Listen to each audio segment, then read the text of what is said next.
Hello, friends. Thanks for listening. Welcome back to the Earthly Delights podcast.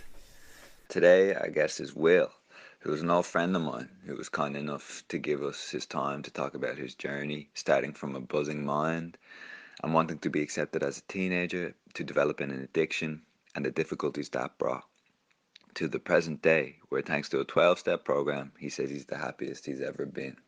Enjoy. How's it going, buddy? Yeah, good, Jim. Thanks a million for having me on the podcast. I'm actually a big fan. I've been listening to yourself and Seb over the last kind of couple of weeks or months, and I get a lot out of it. So yeah, thank you. Thank you for having me, and thank you for having the podcast. Appreciate it. Thank you, man. I mean, it's going okay so far. You know, we're learning a lot. Even the last few months, me and Seb, wow, we think we've improved significantly. And even we look back or we listen back and we go, oh, you know. But it's like anything, though, isn't it? Like you kind of have to dip the toe in, and then all of a sudden you're kind of learning as you're going and picking up different kind of ways to improve the podcast, the format, the interview style, all that kind of stuff. So that'll all come. It's all a learning process, I guess. And you know, anyone who starts out at anything has to begin somewhere. True. So. But I think it's funny, man. I was only thinking about this the other day. How there are some things that people think, yeah, that's pretty easy. I can just be good at that, right? So I think podcasting is actually one of them. I think people think, that's not too hard. I can do that. Painting is another one. Yes, yeah. Every dad thinks he can paint, but I'm sure if you ask a professional painter, they're like, "Oh God, what's he doing with that brush?" Yeah, absolutely. Yeah, you're right. And it's like you pick up anything. I can do that. Yeah, they've made that look easy. Like what? It's like you said, painting, abstract art. You might get a painting that has a red dot in the middle of a completely blank canvas. You know, someone goes, I could fucking do that. You know, and. But there's method to the madness, and there's a lot of thought behind just that one simple red dot. And I think people kind of think that they can, you know, I don't know, maybe it's an ego thing or whatever, but a lot of people think that they can do things just because, you know, and that they think they're capable and stuff like that. And no, I commend you. I really do, man. Kudos to the pair of you. Thank you. Seb will be delighted. Cheers, man.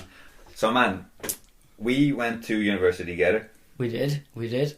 4 years of 4 long years, yeah. 4 intense, beautiful long years. And after, I guess, we kind of did go our separate ways. Yeah.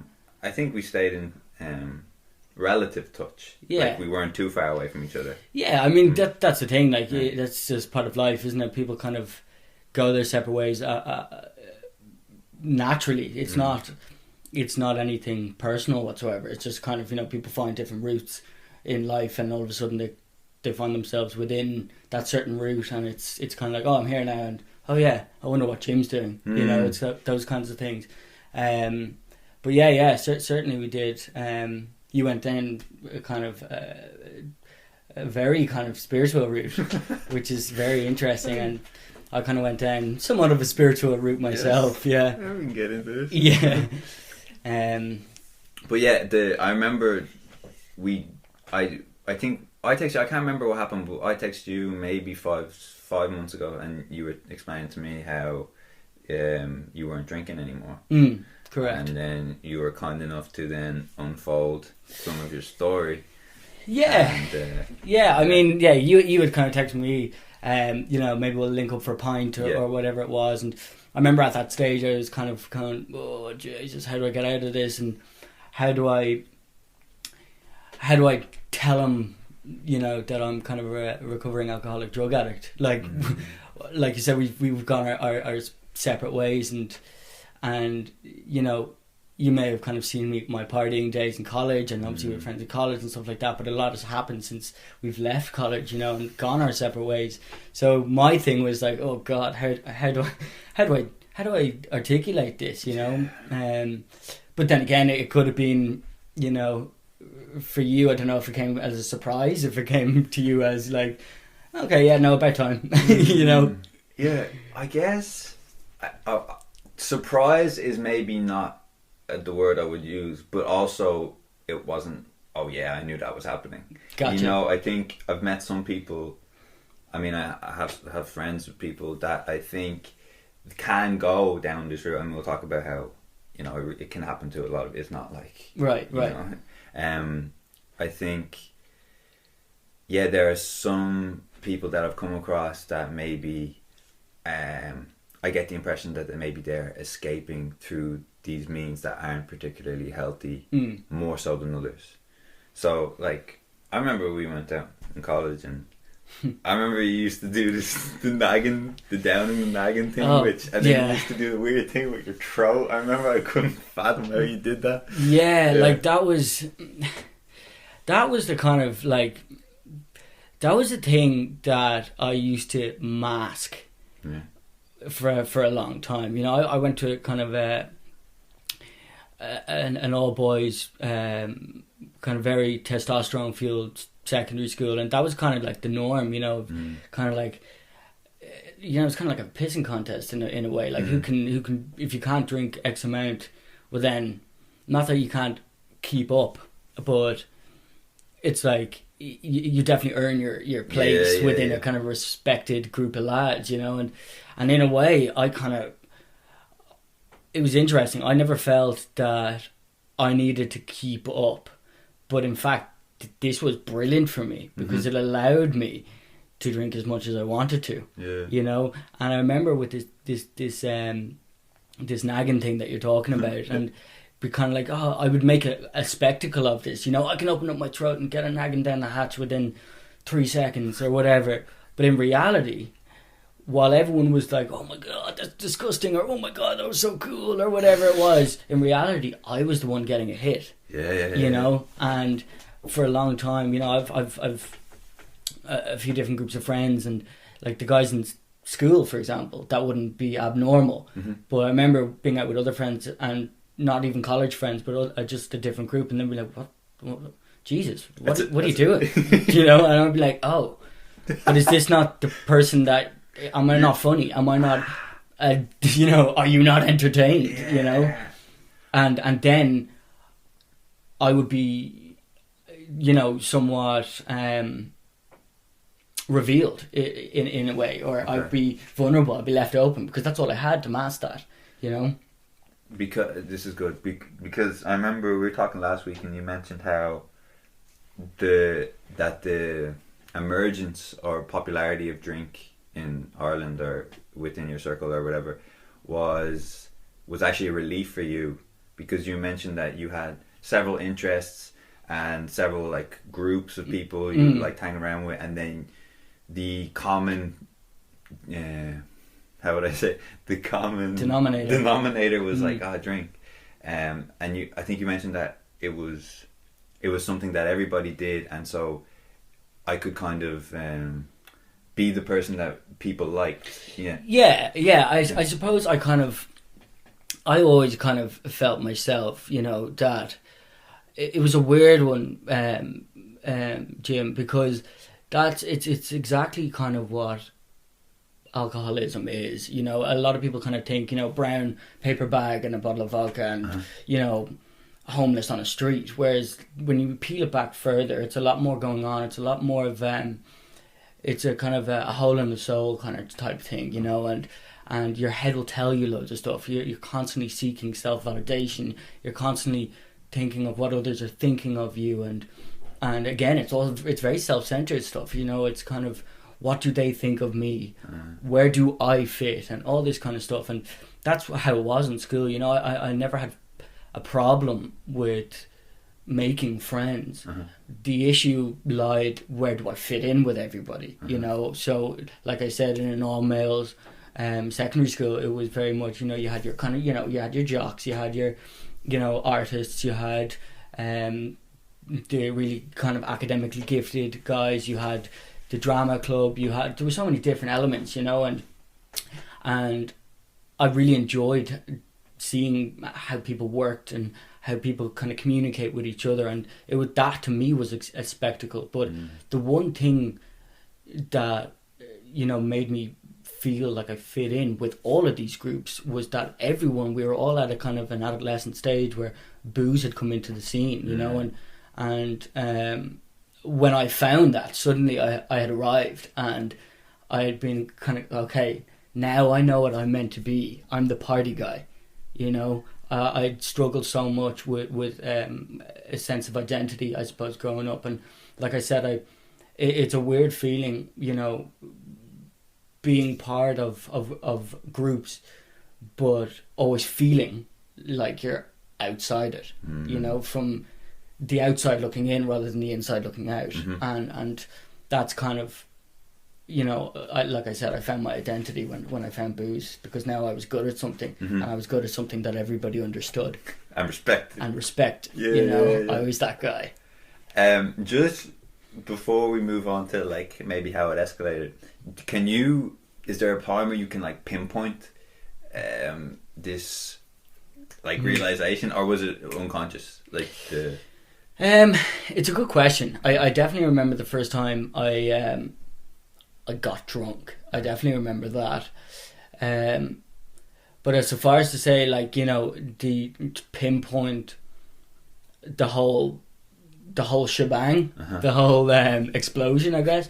I don't know. I kind of, you know, thought about it a lot, and, you know, with some of the work that I'm kind of doing on myself, I'm kind of figuring a lot of stuff out, you know, and the way I kind of see that is kind of like, you know, and I think we were talking about this before, you know, with the kind of the beehive example, you know. So say, for example, you know, for an alcoholic or a drug addict and just a regular Joe, that each brain is like a beehive, you know, and each bee is like a thought going around and stuff like that for the non-alcoholic.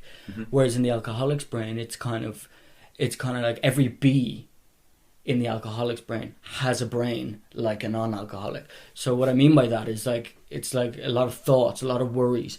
All of these thoughts and worries have thoughts and worries, and all of those thoughts and worries have thoughts and worries, and suddenly you can find yourself in a situation by feeling just like, what is going on? Or you'll daydream a lot about certain things that have never happened. So, you know, when I found booze, it was kind of like, aha, that shut that up. And these were the kind of feelings of, you know, that kind of irritable, restless discontentness that I had felt inside the whole time, that suddenly when I found booze, and that's what I'm talking about, the first time I felt drunk, I was like, okay, this is brilliant, because now all of this buzzing from this beehive has completely just stopped, almost, or at least drowned out, and I can't hear it as much, you know. I get you. I think, by way of your question, when did it all kind of, before it all unfolded, I think, you know, I signed up to the whole booze and drugs thing,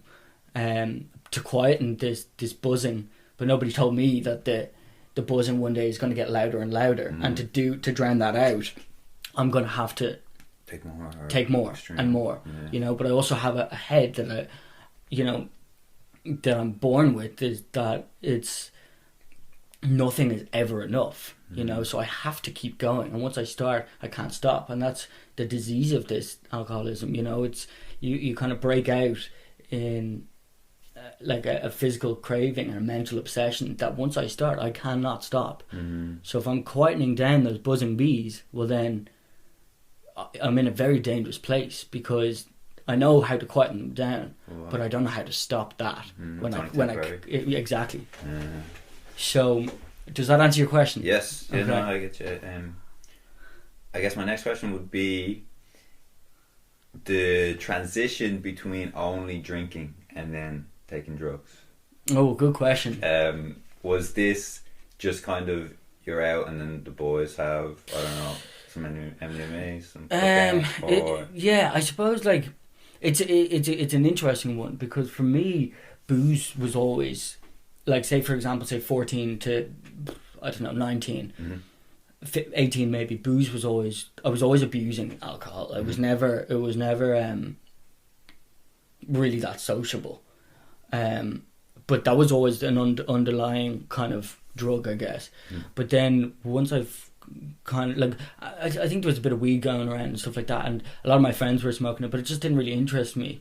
You know, it slowed me down, and and because I have a head, like I said, like a beehive, my thoughts have thoughts, and those thoughts have thoughts. So when I'm smoking, that intensifies, and I get anxious, and I get a little bit paranoid, or I'll chime into a conversation that I'm like, that's already over 10 minutes ago, and stuff like that, you know.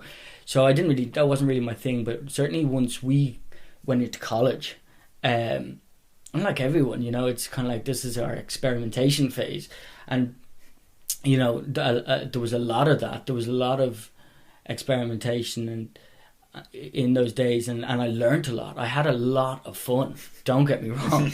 I had an awful lot of fun, and but you know, the fun wears off in ways for many people, and they know when to go home, or they know when, okay, fuck this is, the party is over. Whereas for me, I would hate the party being over, because it meant that I was left with myself again and my head, you know. So that transition was a fact that I can't go home, I can't be with myself again. Whereas other people are like, they don't have these thoughts all the time, or these racing mind, or feeling like they need to escape.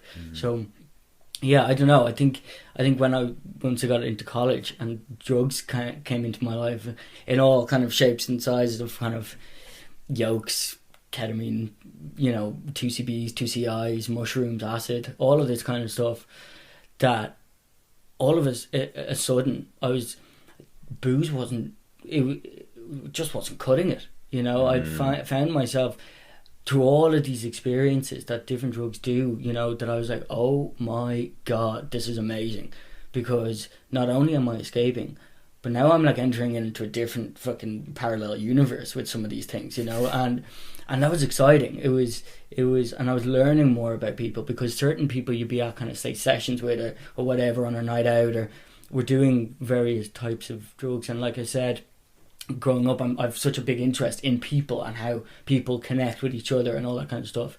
So on drugs, people connect with each other in a different way. So I was like, I just knew, like, oh my God, this is a totally different way of viewing people now, you know, which was something I was so interested in.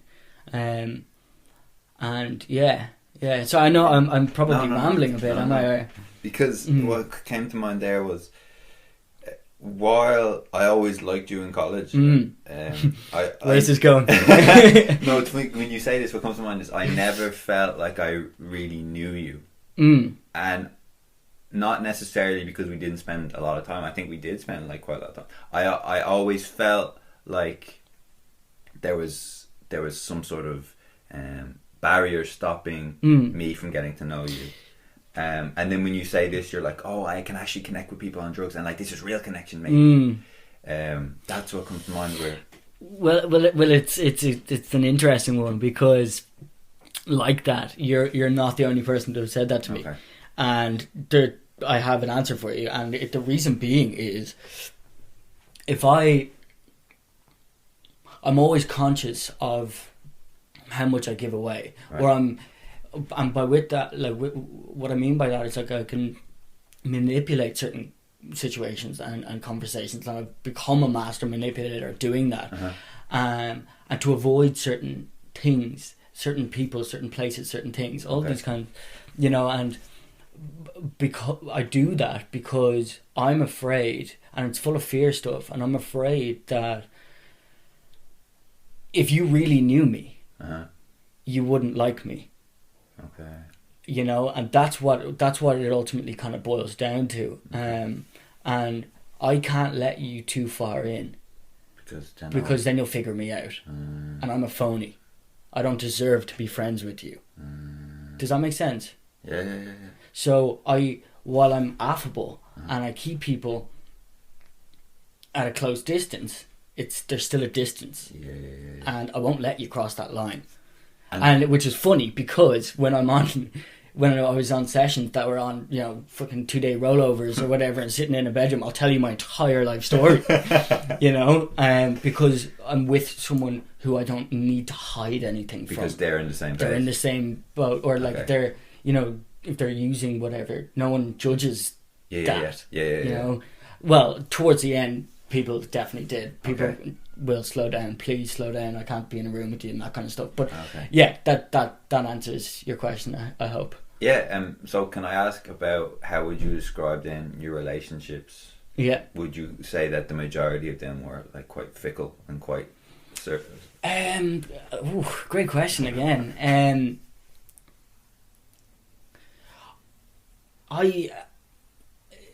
The more I kind of think about it, the more I'm kind of like, this whole thing that I had inside about kind of keeping people at a distance is the same reason I felt on the outside looking in. So while I had friends and I really wanted to know more about them, the friendships weren't fickle. I wasn't feigning the friendships. But there was only a certain depth to those and weight to those relationships. Because you weren't willing to be like vulnerable because you thought you might get found out. Well, that's how human connection works, isn't it? It's kind of like, you know, if you drop your guard entirely, odds are I'll probably do the same, because that, again, is all this. It's like I said, like human connection, which is funny and it's ironic because I craved that so much. You know, but yet you couldn't do the one thing that would have. But I couldn't do the one thing that I sought. Yeah. Okay, that's. So, for instance, if I came up to you in third year in university and I say, "Oh, here, well, it's probably not my place, but I think maybe you have a problem," what do you think you would have said to me? I would have. Or did it happen? Like, did anyone? Towards, I think, the end of third year, fourth year, people. It was the first time I kind of felt that energy of concern. Okay. Certainly my folks were, and my family was. I was tearing the house from the inside out. Okay. Well, I can touch on that a bit later on, but again, like I said, I was a master manipulator, so I can keep everyone at a close distance. But like I said, there's a distance. So a lot of people who kind of showed somewhat of a concern, which is funny because they're the same people that are with me today, you know, and it's interesting to observe that. But I think, you know, going back to your question, I think if you had told me that, I deep down would have known. I knew, I think, from a pretty early age actually, that someday the day would come that the gig will be up, and I knew deep down in my heart that life would be better without alcohol and drugs. But certainly alcohol, because this was even before the drug time, you know. And so I knew deep down that was the case, and I knew as well that when people were expressing somewhat of concern, I knew that it wasn't bullshit. I knew they were onto something. But I absolutely was not ready to accept that. Do you think you would have reached this realization that you needed to stop if the culture didn't semi-accept it? You know, like, you know what I mean? Like, it's not like getting drunk consistently is kind of frowned upon here. It's kind of normal. It definitely made things. It definitely accelerated it a little bit, you know. It definitely, like, I for example, cocaine. You know, looking back on it now, in a way, I'm kind of grateful for that I found coke, because it accelerated me into recovery. Okay. It would have got me here. It got me there so much quicker, but because of how quickly everything was moving, and, you know, especially in college, man, like, you can kind of go out 5 or 6 days a week and no one really bats an eyelid. So that routine, the routine of drinking and using drugs caught up with me very quickly. So I don't know if that's really answering your question, though. No. Maybe rephrase it, just so I can... No, I guess, like, you did answer the question. It's just, I guess it's a difficult question to answer, though, because it's not a simple yes or no.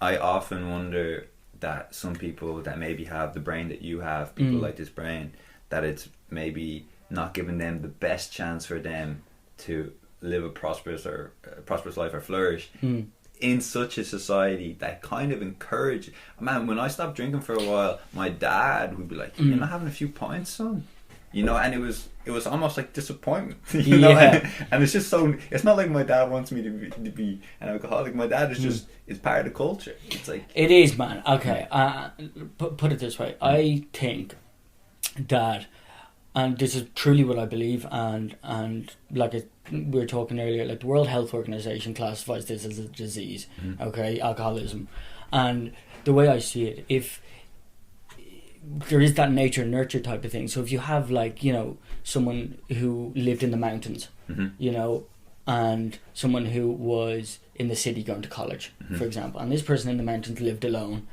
but did have the disease of alcoholism, it wasn't accelerated by any point because he wasn't. There's no like stimulant. There's no stimulant to kick it off. Okay. You know, but odds are he has that beehive brain that I was talking about. And you think that he would, if he found booze, okay, he would be a hell of a lot more susceptible to be an alcoholic, or sorry, to drink alcoholically. Okay. Do you think that the people that are, you know, ultra runners and these kind of extreme sports, do you think they have that brain also, and they're just kind of... Good question. I know a lot of people who, once they put down the booze or the drugs, you know, become skydiving instructors or you know, these adrenaline junkies, because they're doing something that feeds that hole in the soul, you know, and they feed that kind of that mentality that we all possess as alcoholics, and it's a good one. It's a good one because people will figure out ways to do that all the time, you know. And I also think as well. Remind me of your question. Sorry. Do you think that people who are ultra runners or to chase the extremist sports lifestyle, do you think they also have that buzzy brain? That brain that you think that the brain that you have? Sorry, yeah, I'm with you. Like, I mean, not every single adrenaline junkie is an alcoholic or a drug addict, but there's definitely a large proportion. Strong correlation. Yeah, correlation there, man, because it's kind of like, especially if you've been a drug addict, you've seen life very fast, and you've experienced experiences that have been thrilling. You know, when you don't have drugs anymore and you're allowed to jump out of a plane, or you're allowed to go rock climbing, or you're allowed to do all these things, you're going to latch on to something like that as a way of an escape, you know, because it gives you that sense of escapism. And adrenaline is like, if I stabbed you in the leg with a needle of adrenaline, you'd be buzzing. Do you know what I mean? And you'd be bouncing around the place, and you know, your muscles would tense up and all that kind of stuff. And people like that. People, especially drug addicts, especially alcoholics, people like that. More so drug addicts. Yeah. Okay, thanks, man. Maybe can we move towards after college then? So me and you go our separate ways. Yeah. I run into you sometimes, maybe in a pub. Yeah, I remember actually running into you in a pub. Yeah, actually, it was at Whelan's or something. Yeah. I remember sitting there actually being like, oh, he knows exactly. Really? I was off my rocker. Yeah. Really, really was. I remember feeling that guilt and that shame. Just by talking to me? By talking to you. Yeah. Being like, he knows I'm on something, and he's just being polite by not saying it. You know? I don't know, was that true? I definitely was aware that you were on something, yeah. Yeah. I don't think it would take a genius though.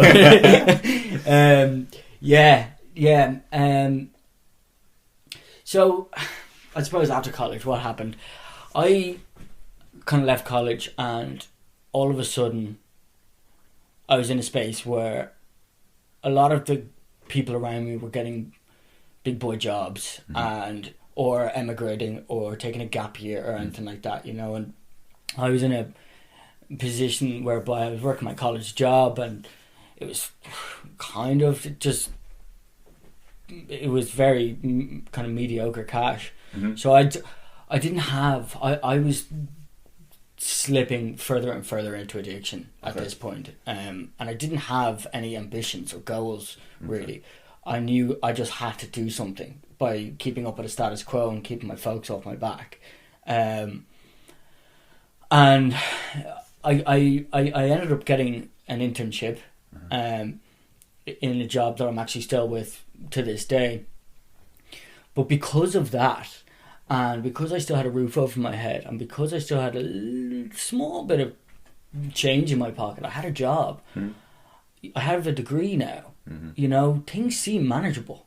Things seem like, so all of a sudden this, what we chatted about earlier, you know, that feeling of like, well, yeah, the way my behaviours and the way I my patterns of drinking and using they're wholly justified now, because I'm like, yeah, but I'm doing everything I need to. Okay. You know, I'm fulfilling what's expected of me. I'm fulfilling what's expected of me, Okay. which is what I tried to do my entire life, is live up to everyone else's expectations. Okay. And be someone I wanted to be, you know, accepted and fit in, you know. And that's what I did in a way, and I knew that it was going to keep everybody happy while I still used and boozed in the background. I get you. You know, so in a way it that accelerated things.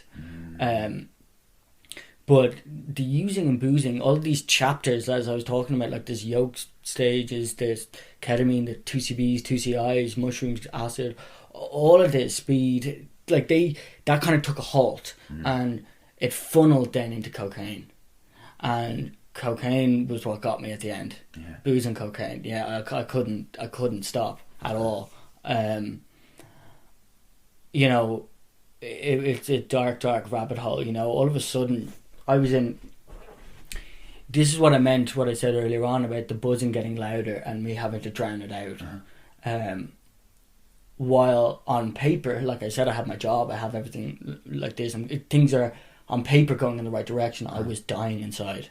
I was afraid of everything. I was afraid of life itself. I was afraid of myself. I was afraid of my capabilities, my incapabilities. I was afraid.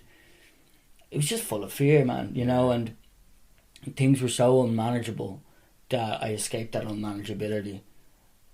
The underlying and emotional unmanageability by using drugs and stuff like that, and it got out of hand, and I reached a point where there was no return. You know, this wasn't a luxury anymore; it was a necessity, and that's exactly what happened. And it's interesting, you know. I look back on that kind of like when I first found booze and was so social, and I, you know, what I said, I had arrived and I was finally this person. I had an identity and all of this kind of stuff. So And it's important for the listeners to know that he was cool. yeah, well, I mean, but it became uncool. Yeah. Like so uncool, you know, really it did. But you know, what was interesting was I did this so I could be away from myself.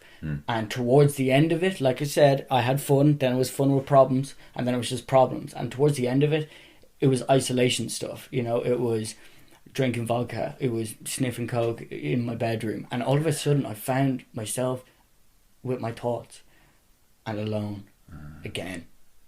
How did I get here? How did this happen? You know, how do I still have a job and stuff, but like, you know, this what's going on, you know? And that scared me, and it scared me to the point of like, okay, I should probably start looking at, you know, treatment centers, Okay. and stuff like that. But again, that was going on in the background because I had booze to drink and drugs to sniff, you know, and it was in the background, but it had come more to the forefront now. But that doesn't mean I was acknowledging it. Okay.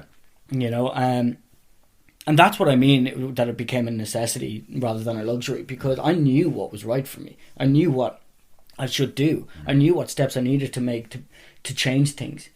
And, you know, frothy and emotional appeal seldom suffices.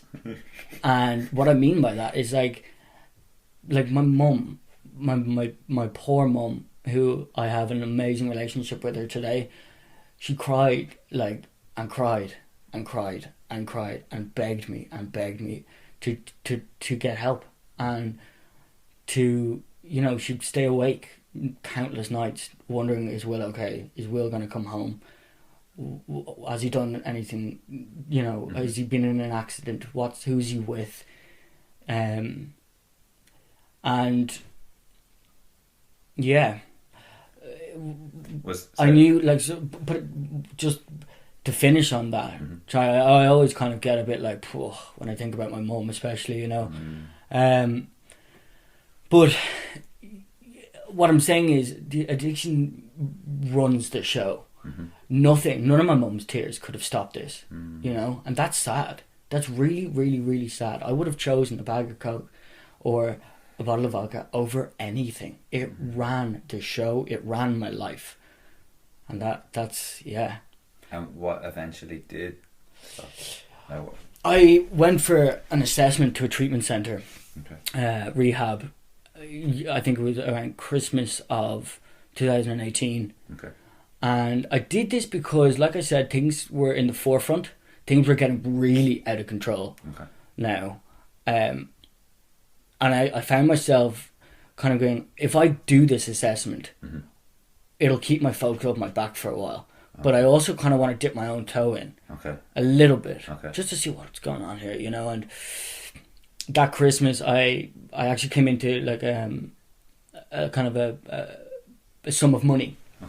And I blew it all within like 3 weeks on Dublin Christmas time is legendary. Well, it is, man. It is. But that's again the sad thing. People spend their nights out on 12 pubs. They spend their nights out on Christmas parties. They spend their nights out on meeting up with friends they haven't seen in a while. All of these kinds of things. And it is an expensive time. It absolutely is an expensive time. And I think there's the barrels of Guinness that get, you know, it's like a conveyor belt in some pubs, I guess. But yeah, that wasn't my Christmas. You know, my Christmas was sitting there alone and just drilling it. Or if I would find other sessions or other people who were out on various other nights, but I was pretty much awake for the majority of 3 weeks. You know, and like if one group went home, I'd ring another group. They'd probably be out. Oh, I know they're doing this Saturday, so I'll stay awake until Saturday because then I'll keep going again. You know, and then it just became, I you know, there was a lot of seizures around that stage. You know, I was pumping so much coke into me that I was, you know, having genuine seizures, and it was really, really, really dangerous stuff, and it was like uncontrollable, convulsing. Yeah. I remember this was the thing, like, this is how much I wanted to escape, but it was almost how much I wanted to. I couldn't stop. Like I said, it's that mental obsession and that physical craving, which is an allergic reaction. And when I want to escape that badly and also have unlocked an even further level of this mental obsession and physical allergy or craving, the two in hand, it's oblivion stuff. And it, like, where like all my using and boozing was like this nagging thing. It was always like, people have naggings throughout the whole night, but whereas like it was oblivion was still not enough, you know. So towards the end it was just more, and I remember a few seizures, and I kind of kept those to myself a lot. Really? They never happened in public, did they? They never happened in public because, like I said, I was at a stage where a lot of my using and boozing was done alone. You know, and it was tough, and it scared me. And again, this is the power of addiction, Jim, because it scared me so much to the point that I couldn't stop. I could not stop. And I remember my heart palpitating, jumping out of my chest, and in convulsions. And I do remember, like, one time, kind of in a weird, like, out of body kind of experience. I remember looking at myself on the couch, which was weird, but I haven't thought too much about that. But it was definitely, like, weird to think like that. But yeah, it was kind of, you know, convulsions, seizures, and psychotic episodes. And towards the end, and it was a psychotic episode that I kind of had that was just like, I was in this kind of room, and I thought there was, like, you know, demons. I had unlocked like these weird demons, and I thought people were coming into my room, and you know, it was just dark stuff, man. Really dark stuff that just wasn't happening. You know, it wasn't. It was this whole addiction thing had gone too far now. You know, and I remember I drank then close to half a litre of brandy, and I think I got like an 8-ball of coke, and was like, right, I have to do this before I go to treatment. Yeah, and The last hurrah. the last hurrah, Okay. the last hurrah, and I went to treatment, and I went to treatment the next day, actually, literally the next Still day. buzzing? Or... Oh god, yeah. No, I was detoxing for about a week. It was tough times, you know, but like you said with the podcast, it's always looking for ways to improve, and you have to start somewhere, and that's what that rehab did for me. It started me. It planted a seed for me in my journey of recovery. Yeah. Does that answer your question? Answer several questions. Okay, can you talk me through then your experience in rehab? Were you thinking, looking around at people saying like, oh, I'm not that bad? Were you looking around saying, oh, maybe I can connect with these people understand, because maybe you were around people that didn't understand before? Like, what was going through your head during these few weeks, like when you were detoxing? With detoxing, I'm gonna just write off, because that was just kind of a bit hazy, because you're kind of given medication to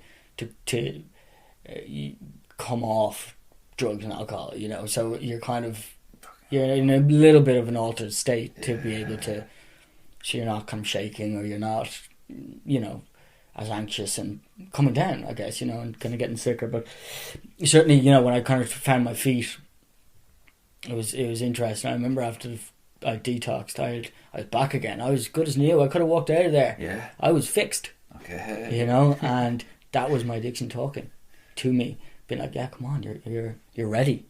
You're done now. You've seen this. You've gone to rehab. I was there a fucking week. You know? But it was... to kind of go back to your question, I was in a place where I knew I was in the right place. I knew that I wasn't kidding myself anymore. I knew it had solidified the fact that I was right the whole time. Okay. That I was like, okay, you know, I can accept that I am an alcoholic and a drug addict. And that part was actually kind of easy. But yeah, there was still a lot of work to be done. My life was still unmanageable, in a sense that, yeah, I still had my job and stuff, yeah, so on paper, but a lot of emotional unmanageability there, you know, and that goes back to that racing head that I believe that I was born with, you know, like that beehive. So so what was the first step of like first step? You're like, all right, I have a lot of work to do here. I have a lot of maybe apologies, a lot of building of relationships, a lot of work on myself. Well, I think, you know, in rehab they kind of give you a lot of ways to look at yourself. They don't. It's kind of 12-step based, but they don't necessarily touch on the steps until maybe the latter end, okay, because they're kind of getting you to do work on really admitting to the problem, and then getting your head around the fact that, look, you're in rehab and there's a reason for that, and that you're powerless over alcohol and drugs. And to be honest, if I'm entirely honest, that's what rehab gave me. It planted that seed, like I said, you know. But the real work started after, you know. It's kind of like that is. So if you put it in perspective, like this, like I do a 12-step program with a kind of a support group, and so treatment, they give me step 1, but it's the rest of the steps and beyond, which is done in this kind of support group, I guess. Okay. There's kind of like a basic textbook, and that's kind of what we work from, and we all help each other, and we kind of have, that kind of primary purpose, I guess, of staying sober and helping another alcoholic achieve sobriety. And there's a lot to be learned within those steps, man. So it's changed my entire outlook on life. Yeah, really, really has.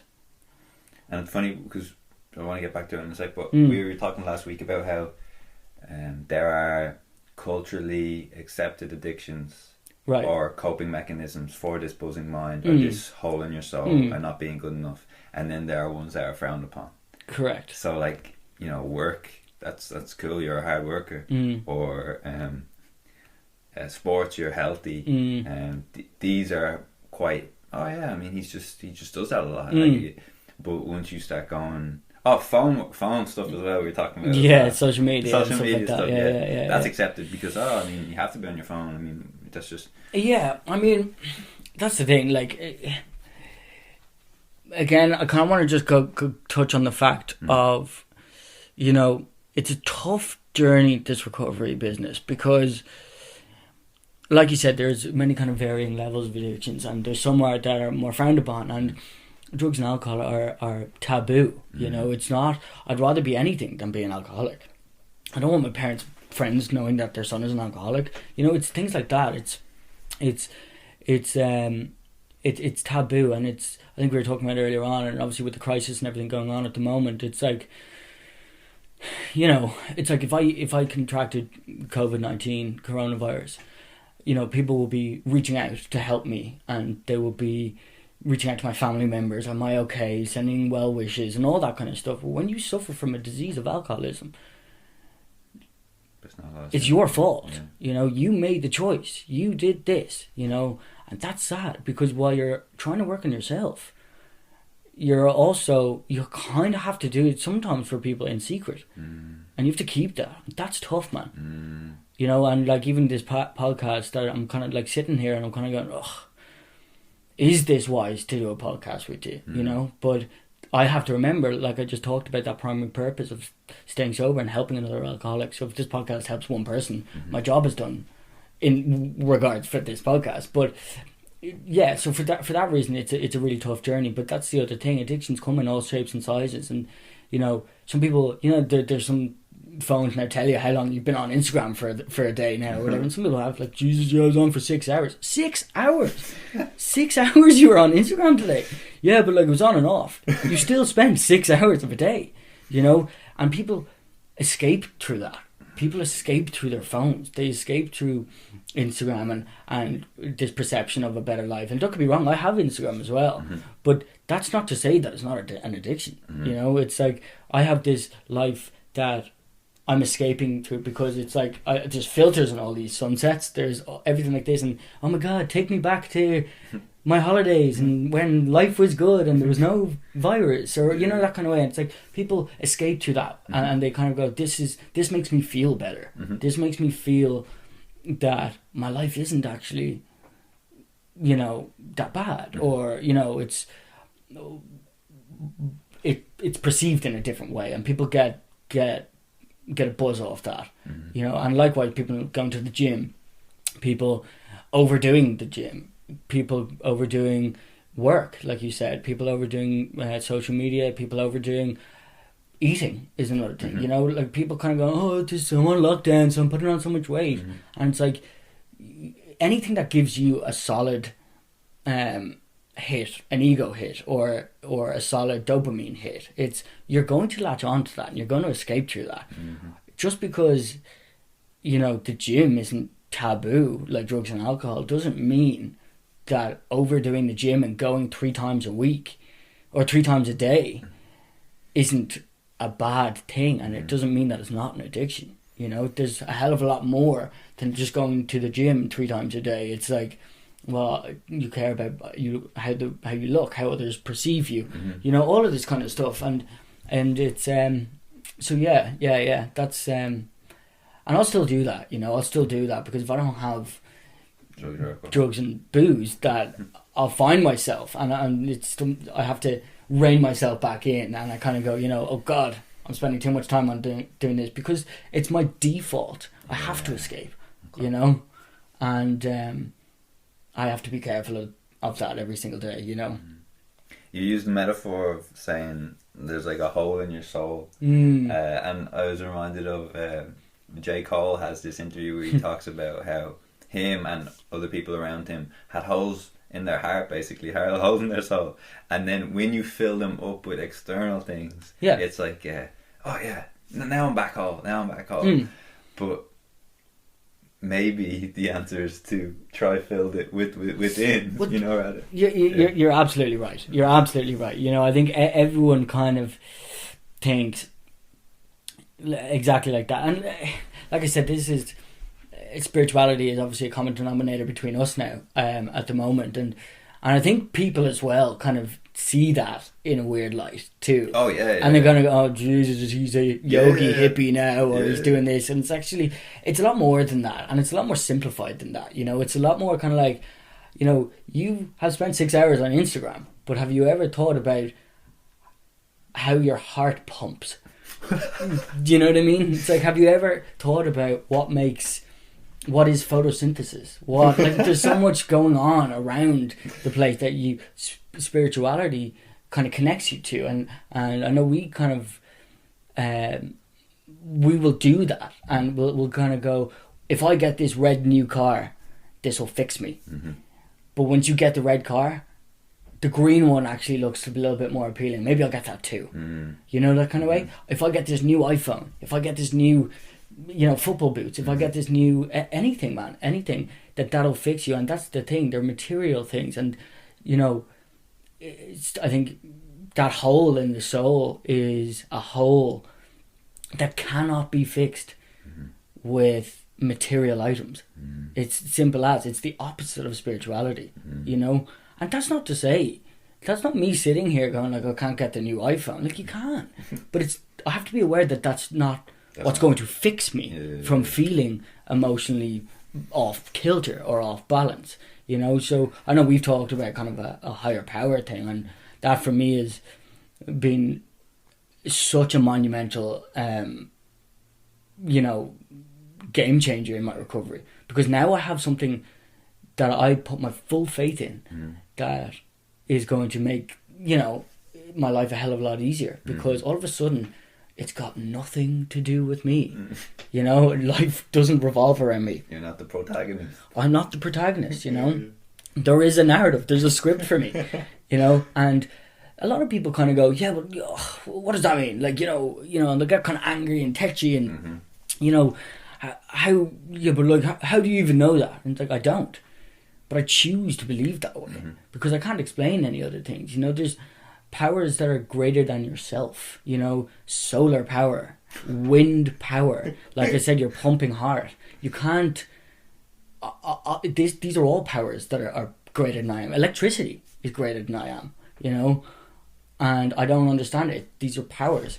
And if I choose to believe that there's a power that is greater than me, that has a plan for me, that created the world or created anything else, and the reason that I'm sitting here with you, Jim, having this podcast, I believe is part of my plan, you know, and I choose to believe that way because I don't know any different. Why would I put so much energy into thinking that it's not when I could channel that energy into thinking, well, okay, maybe there is a plan for me, and anything that happens is nothing to do with me, and it's all part of something. If I miss a bus, if it's raining, you know, okay, well, maybe I wasn't meant to get that. You know, maybe the plants need it more than I do. There's rain, you know, that kind of way. It's all of a sudden it takes you out of you, and life becomes, that hole gets slowly filled, and no Ferrari, no iPhone, no anything, social media image of the Bahamas with a massive sunset filter is going to fix that. Like having faith in something that is beyond your capability of comprehension, I guess. Can I ask, you know, as a 20-something Irishman, I'm sure there was resistance initially when you first came across this idea, because I know I had the resistance. I was like, no, people think I'm weird, and I don't like God, I don't like Jesus Christ, no, and there's all this tightness I remember I experienced. Did you feel this resistance also? You mentioned that you've talked to people and they were like, this is the reason why I can't continue these steps. Like, I disagree with this. Yeah. They can't. It's. I kind of. I see it in a few ways. You know, I think it's an ego thing. Mm. You know, I'm not going to do this because you're wrong. It's like, well, are you right? you know, Yeah. and there is no answer to this right or wrong thing. And I think when I did that, I got humility into my life a little bit more. I became humble around the fact that, well, just because so and so over here doesn't necessarily believe in this higher power doesn't mean that I can't. You know, Mm-hmm. and once I got that humility in my life, that I was like, okay, well, if I truly believe that there's a plan for me, and that this person so and so is saying that there isn't, it's got nothing to do with me. So once that penny dropped, it became a hell of a lot easier to be able to run with the concept that I was trying to roll with. Does that make sense? Yeah. It didn't matter to me anymore. It's like, okay, well, that's how you feel. This is how I feel. The two are not different. They are your beliefs. These are mine. You know, and it's like why you have to ask further. It's like, why do my beliefs in this spirituality and this higher power thing affect you so much? Because yours don't affect mine. There's this quote I like. It says, "Doubt is an unpleasant condition, but certainty is even more absurd." Oh, I like that one. I do. Why don't I'll ask the questions here, Jim. Explain that one to me a little bit more. I don't know. I guess I find solace in the idea that I don't know. And one of the difficulties of me doing this podcast, particularly when I do episodes with Seb, is coming across the idea that I know things. I really don't think I know that much. I can go off my experience. Your experience was different. I'm more than happy to hear about your experience and how that's helped your life, and vice versa. But like this quote, you know, reminds me that there's real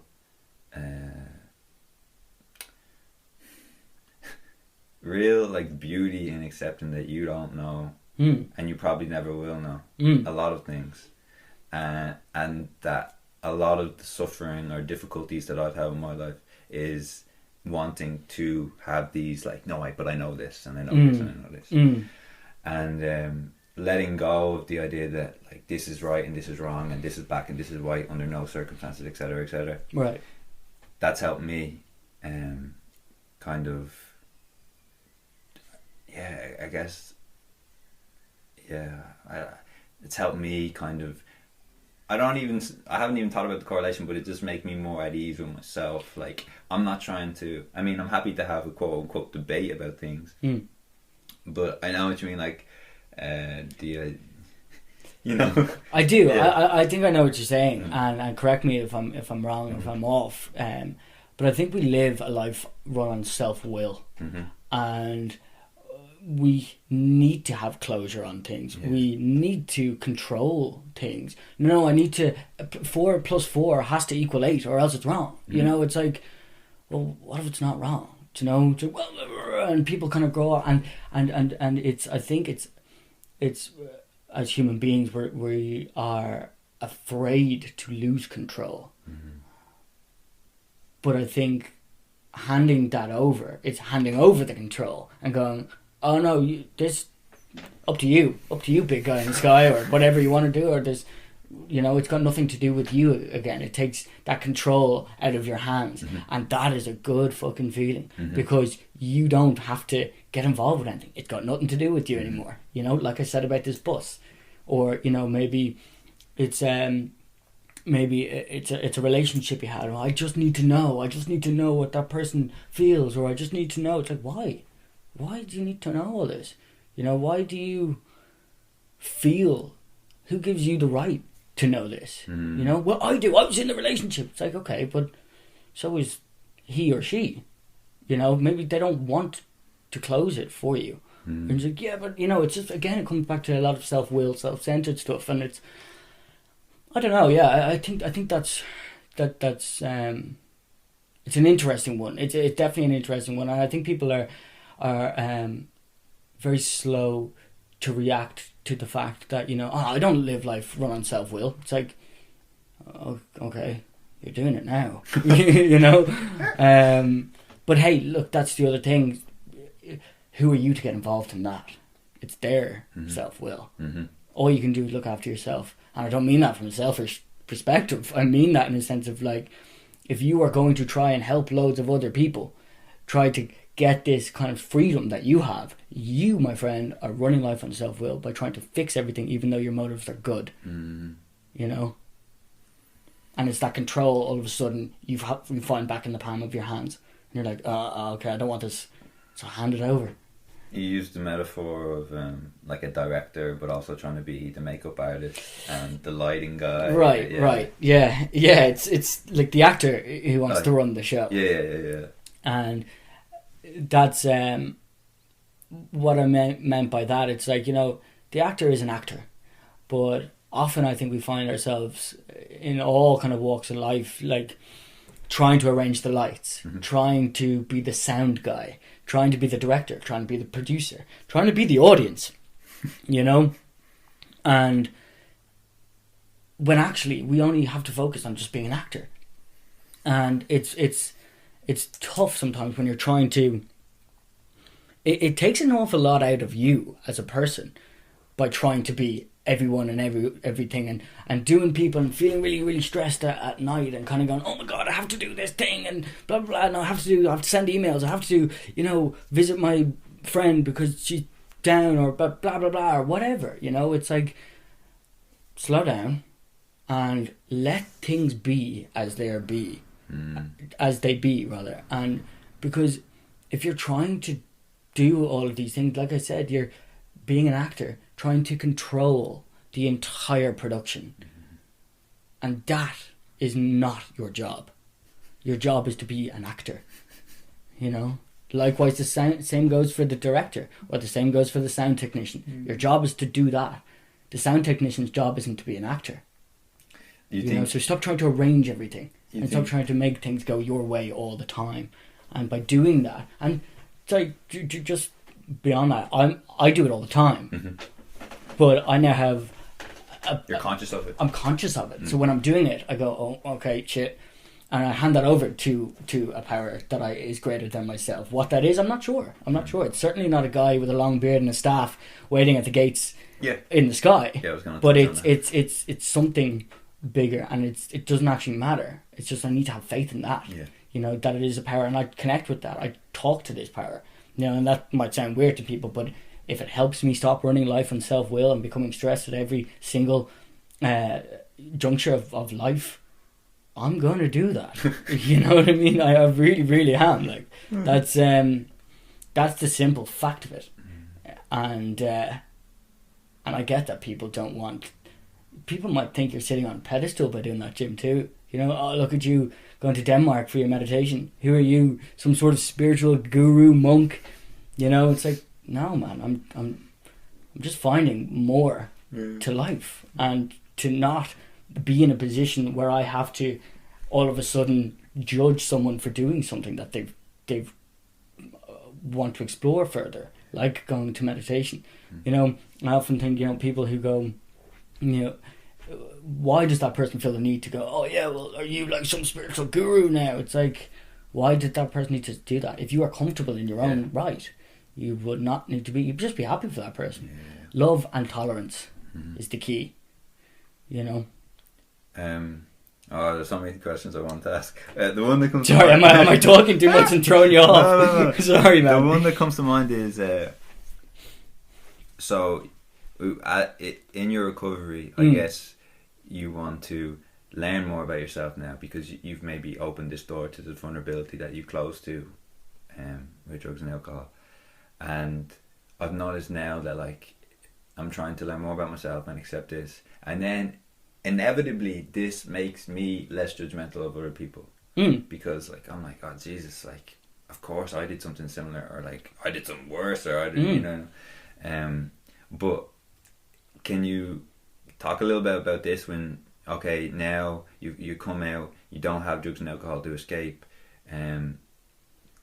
Any like revelations when you're like learning about yourself and oh yeah, like I never did accept myself for this, or I never did love myself for this, or yeah man, there's so like I said, within this kind of this program, this 12-step program that I work, step 4 is we made a searching and fearless moral inventory of ourselves. And what that is lists of, there's a resentment list, there is a fears list, there's a sex conduct list, and there is a harms list. And these are all lists for, say, for example, the resentment list. This could be, someone, could be anything that has bugged you over the years that you still have resentment towards. Like, say, for example, a guy in my senior infants class when I was 5 made a show of me in front of my peers, and I still remember that to this day, and I still resent that guy to this day, or whatever. And then it kind of so you find out the reason why that you have that resentment, and then you have to look at the kind of behavioral characteristics of yourself, and that could be your pride, your self-esteem, your personal relations with other people. It could be your ambitions or your security or your anything like that it affects, like your ego. What does that affect me? And you have to then look at the parts that you played in that. Was I selfish, or was I dishonest? Was I self-seeking in any of these ways? And then you're spat out your character defects. So an example of some character defects might be impatience. It could be envy, it could be pride, it could be self-pity, it could be selfishness, it could be self-righteousness, grandiosity. It could be anything. But you might get a few character defects that are spat out just by one resentment. And you're going, okay, so I'm looking at that kind of going, oh, so the reason that I felt that way and felt is because felt that way in senior infants when it was so long ago, because it actually affected my ego, and it actually affected my pride, and it actually affected my grandiosity, and it actually affected my X, Y, and Z, And it is a hell of a lot easier to realise your faults, and it's a hell of a lot easier to realise that, okay, well look, there's a reason for that resentment, let it go. And it's a hell of a lot easier to do that. So when you learn about certain things like that, it makes you a much stronger person, and it makes you want to keep figuring out ways to keep working on yourself, because if I have a list of all of my character defects, I've done work now that I know what is holding me back and has been holding myself back this whole time. Well, then I just write one word beside each of them, and it's the opposite of that character defect. So if it's dishonest, it's honest.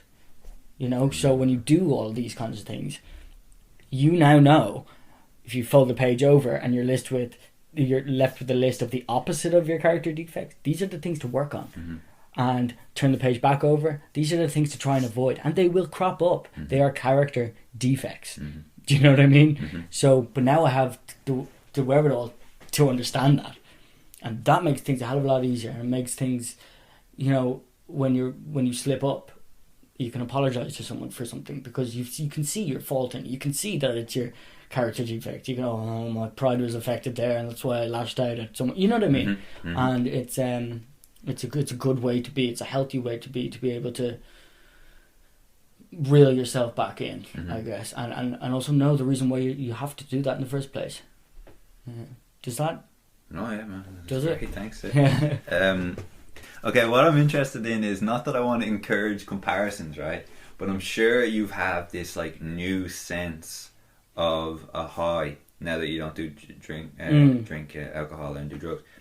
Have you ever like compared the high after taking a lot of cocaine to, I don't know, helping people in your meeting, or I don't know, because what I found is I get real calm and at peace with small things that I never used to, and it's almost like a high, right? Like I'm kind of just sitting down and it's just the birds singing, and before it was always just a background noise, but now I'm just like, yeah, this is beautiful. Yeah, and it's those kinds of things, man. Like you kind of answered your own question, and it's like, yeah, but like you could never experience that from, it's like, yeah, well, I kind of can't, because I've experienced every single up and down and sideways and up, inside out way of doing drugs and alcohol, so now that I've experienced life through a different lens almost, it's like the birds chirping, it's like my family are happy, it's like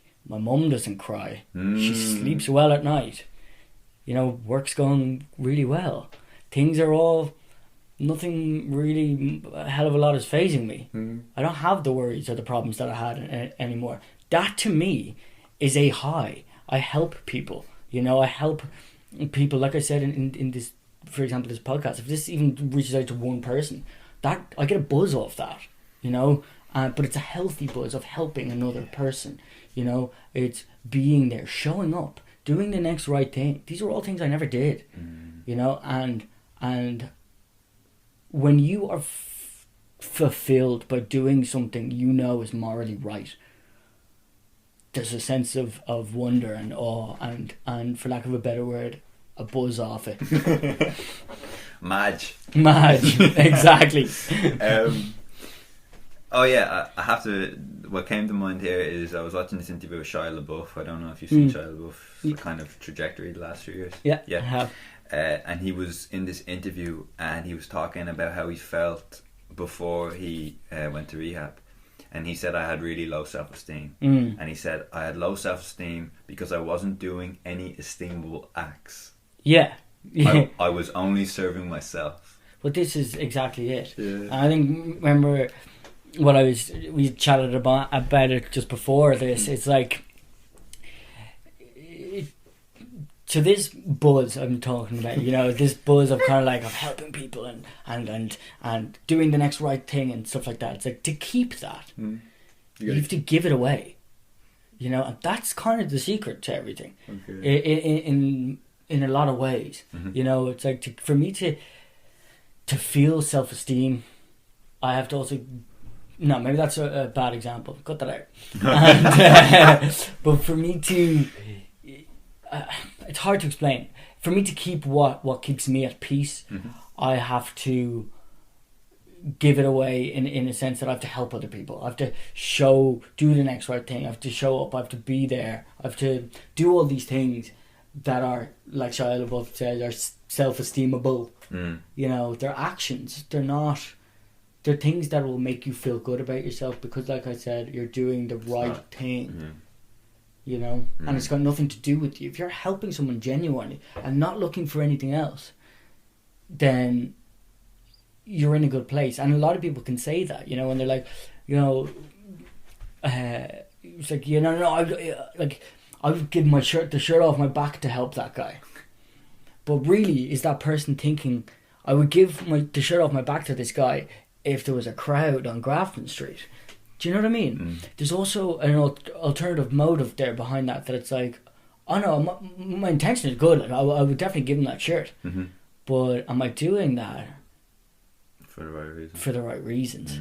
And I think what Shia LaBeouf is saying, it's like if you're doing things that are genuinely to do them and not look for anything else, well then that is a buzz, and that is something, things that you weren't doing in the past, and that really is fulfilling kind of work. You're doing the behind the scenes work in every sense of the term. Beautiful. Man, unless you want to bring up something, I'm happy to move into the last section. Yeah, like I don't know. I think, I like, are you talking like a kind of a final point? Yeah. I think if there was, I don't know. I think if there was anything that I'm trying to convey, is it's like this can happen really easily. It can happen from anyone, from all walks of life. It is the same disease. It'll get you when you least expect it. There is a solution to it, and your life can actually take a 180. And the last thing is that it's not a taboo thing. It's, if anything, it's ballsy. It's ballsy, and that took me a while to figure that out. Again, because I had my old behaviours back, and I'm kind of, what's everyone going to think of me, and is this going to hinder anything else like this? You know, if I keep on the beam, man, I'm in a great place. Life is really, really fucking wonderful, and I don't need to be sitting in my bedroom drinking vodka, sniffing coke, and I'm ruining everything and leaving a trail of destruction behind. You know, and I think I think that would be the main thing. It's not to, like, this happens, you know, and alcoholism happens a lot behind closed doors, and a lot of people know someone or they're friends with someone. It's very in close proximity to us, but it's swept under the rug, and that's not right. Which is the way I see it. You know, I love listening to you, because I had the feeling that you were talking about, that you were trying to hide. I mean, I still have it partially. When you're talking about, I'm just trying to quiet the doubts, quiet the mind. And I guess when I'm listening to you, I'm thinking like, I think I'm healthy or whatever now, but I know that I still have that same condition. Like, I'm still like trying to work on this kind of, you know, not being good enough, or and I'm lucky enough to have, I don't know, people in my life, or to have found myself in a situation where maybe I have been lucky to have somewhat healthy ways of trying to address this.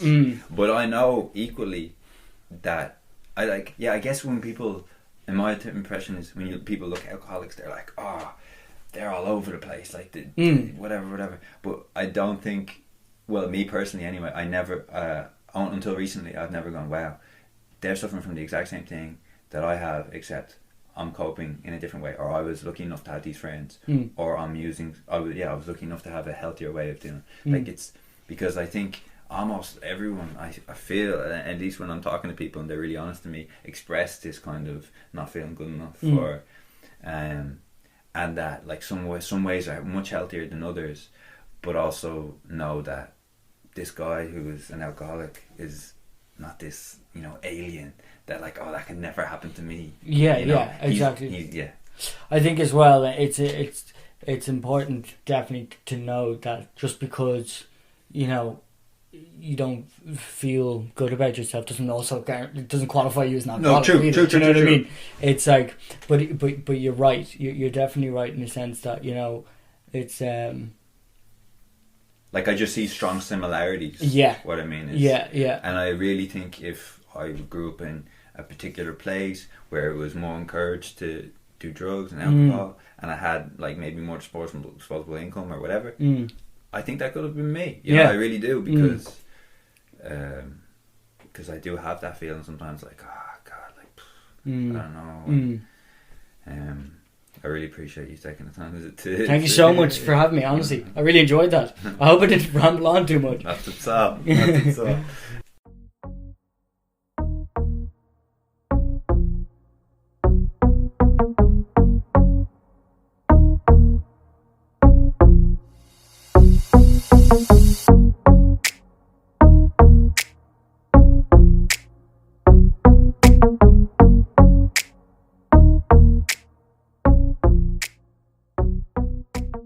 So we've reached the final section of this enriching podcast.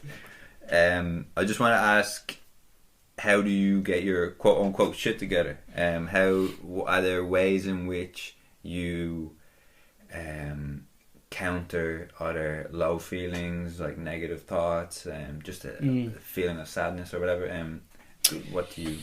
Yeah, good question. I think it's like, it kind of, before I go into it kind of has, it's like, it's easy to get your shit together. It's not easy to maintain that. Okay, so it's like, it's easy to get sober. It's not easy to stay sober, and you have to do these actions like I was talking about. So for me, like, I do a lot of things that I just didn't do in the past, you know, and what that is, and I make a conscious effort to do that. Things like, I know it sounds really simple, but things like making my bed in the morning, you know, that's a massive one for me. It starts me off for the day that I have discipline, and I'm doing this because I actually like coming home to, like, a bed that's, like, made, you know what I mean, and I'm like, oh yeah, that was kind of cool, and it sets me up for the day. But there's loads of things before I kind of get up. I make a conscious conscious decision to connect with this higher power that I was telling you about, and I kind of hand the day over to that person. I kind of assess my day, assess what's going to happen, but I don't get bogged down by it. And you know, if I have I have to do X, Y, and Z. I must call my mum at some stage and blah blah blah. And I don't. Then when I'm doing that, I hand over the day and go. In a nutshell, anything that happens today happens for a reason. You know. And that's to kind of break it down really, really simply. You know, like everything that happens today is completely out of my control, and that there is something greater at work here that is, you know, propelling me into the rest of the plan. So, and when I do that, I kind of go, okay. Then I'm also make a conscious contact with my addiction itself, and I go, okay. Let's do this. What have you got for me today that you cannot win with? You know? And like I said, I keep everything in 24 hours. Absolutely everything. Now, it would be remiss of me to say I don't plan for stuff ahead because, like, I have to. That's just using my brain. But I try to keep as much as I possibly can within 24 hours. And, you know, those character defects that I was telling you about, I try my utmost best to work on the opposite of those and stay aware of the defects, but also try to incorporate the opposite of doing things like that. And if something comes up, I should tell someone. I should check in with people a lot more. I reach out and I try and help someone who may be suffering in any way, shape or form that I can. And that's not to fill an ego. It's to kind of go, because I know it, by helping them, it helps me too, you know. And it's and that doesn't mean I'm sitting on some top white rock kind of going, come on. You know what I mean? It's just like I'll check in with one of the lads who's also in the same recovery with me. How are you getting on?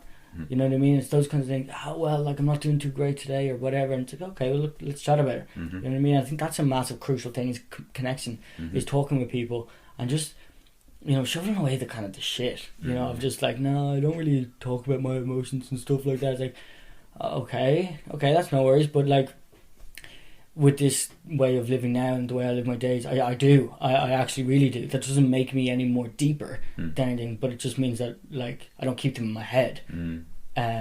So I do that, and I try to exercise, obviously. I try, you know, I connect, I meditate in the morning, like I said, meditate in the evening. And I think that's pretty much it. I'm very conscious of just doing the next right thing and trying to rein things back in when my head is kind of somewhat gone off the beam and stuff like that. And I swear to you, man, I'm at the happiest I have ever been in my entire life, and I don't know what the plan is for myself. I don't know what I'm doing, but it's fucking brilliant. I swear to God, that's great. You know, but I don't feel like I need to know what I'm doing, and that's where the magic is. I like that, man. I don't think there's a better way to end. Good, thank you. Thank you, buddy. Nice one.